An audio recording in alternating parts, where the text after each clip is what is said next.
In this brief video, we present a user-friendly player development framework that utilizes the fundamental ideas of a constraints-led approach that has been brought to life at AIK Youth Football in Sweden. It has been argued that many player development models in youth sport are based on the presumption that learning, development, and performance are linear and predictable processes. This has led to misconceptions regarding the learner and the learning process, potentially undermining player development. It has been proposed that the constraints-led approach can inform modern player development frameworks by helping us to conceptualize the non-linear and individualized nature of learning. However, despite a growing body of research, there has been limited uptake of the constraints-led approach. Limitations have been attributed to the need to improve the communication of the key concepts of the constraints-led approach in ways that are understandable for coaches, practitioners, and organizations. This has led to numerous glaring misinterpretations of the constraints-led approach in practice. For example, the constraints-led approach has been misinterpreted as just another games-based approach. We turn to Adolph's notion of learning and development to add some clarity to what the constraints-led approach actually means and how it can be utilized in player development pathways and coach education programs. This notion of learning in, not and, development can help us to explain the fundamental ideas of a constraints-led approach for practitioners and coaches at all levels. Development describes the continuous changes, physical, psychological, skills, social, cultural, in the individual-environment relationship. Learning happens in the midst of these developmental changes, and learning is what the player does about it. This notion of learning and development sets the foundations for adopting a constraints-led approach in practice. Constraints, termed as individual, environmental, and task, do not operate in isolation. They interact to shape and evolve each individual's development trajectory over various timescales.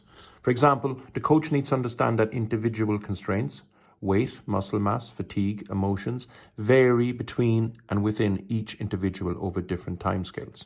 In summary, the constraints-led approach can help coaches to understand and explore how various individual, group, and environmental factors impact upon learning throughout development, helping us to conceptualize the non-linear and individualized nature of learning in development. While a constraints-led approach helps us to understand how skills emerge, it does not provide a framework for how to design appropriate learning environments in team sports. Principles of nonlinear pedagogy can enrich this limitation, supporting how coaches can harness the constraints-led approach in practice task design. Our Foundations for Task Design model can help to clarify the essential principles of a nonlinear pedagogy for practice task design in football. We suggest that this model can guide coaches both in the planning of practice task designs and in the real-time on-field evaluation of that design. We now give an overview of our player learning and development framework. Step 1 of this framework highlights the coach's role as a co-designer. The idea of co-design is that the coach supports players as they explore the performance environment, seeking to satisfy their own unique interacting constraints. This means that task designs, while underpinned by the Foundations for Task Design model, are also informed by the coach's knowledge of the player's current action capabilities.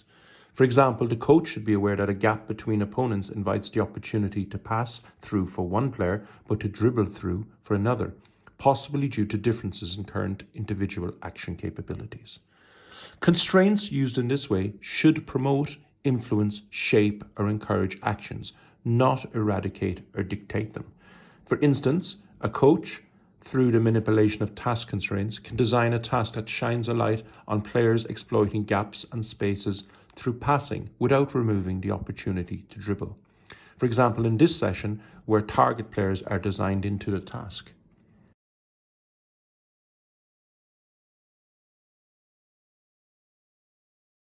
The second step of this framework relates to players learning in the game as they refine their perception-action coupling through the detection of key information in the designed environment.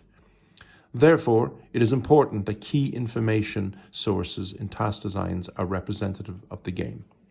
For example, the task constraint that everyone must touch the ball before a goal is scored does not promote effective perception-action couplings that are representative of the game. For instance, the team in possession are not attuning to information that will enable them to exploit gaps and spaces to penetrate and score. The third stage of this framework captures the process of recovery and adaptation to training sessions. Over typical timescales of learning, days, weeks, months, years, players' continued development will reshape this whole cycle and co-design process, emphasizing the dynamic nature of learning in development as captured in this framework. Something for the coach to reflect on when planning practice task designs throughout these different timescales is that the perception of affordances or opportunities for action changes as the individual's capability for action changes.